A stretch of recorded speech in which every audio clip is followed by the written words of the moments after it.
जादूगर था। वो बहुत दुष्ट था, बिल्कुल राक्षस ही समझो।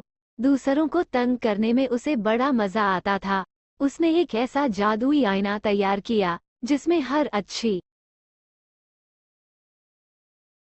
और सुंदर चीज भद्दी और बदसूरत दिखाई देती थी।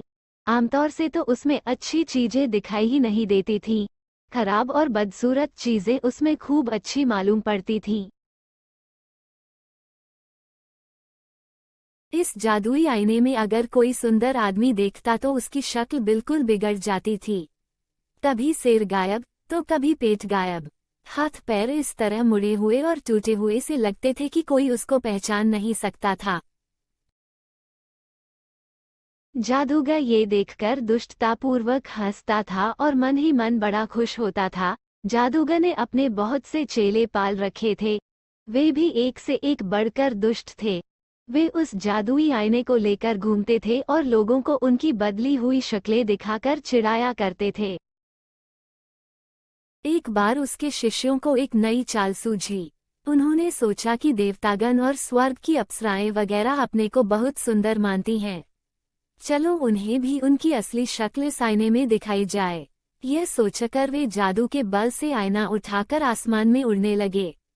वे उड़ते चले गए, यहाँ तक कि इतनी ऊंचाई पर जा पहुंचे कि उनके हाथ से वह जादुई आईना छूट गया और जमीन पर जा गिरा। गिरते ही उसके इतने छोटे छोटे टुकड़े हो गए कि वे हवा में उड़ने लगे। संसार के लिए यह और भी बुरी बात हुई।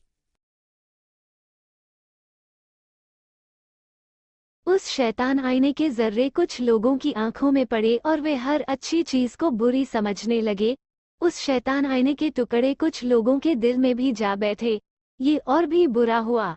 लोगों के दिलों से दया, ममता, प्रेम, स्नेह सब कुछ उड़ गया और वे पत्थर दिल हो गए, बिल्कुल बर्फ जैसे ठंडे और कड़े। उस शीशे के कुछ बड़े टुकड़े इकट्ठा करके लोगों ने इनके चश्मे बना लिए और उन्हें अपनी आंखों पर लगाकर वे अपने पड़ोसियों और मिलने जुलने वालों सबको बुरा समझने लगे।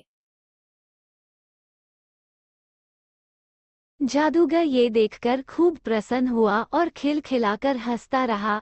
अब भी उस शैतान आईने के टुकड़े हवा में तैर रहे हैं।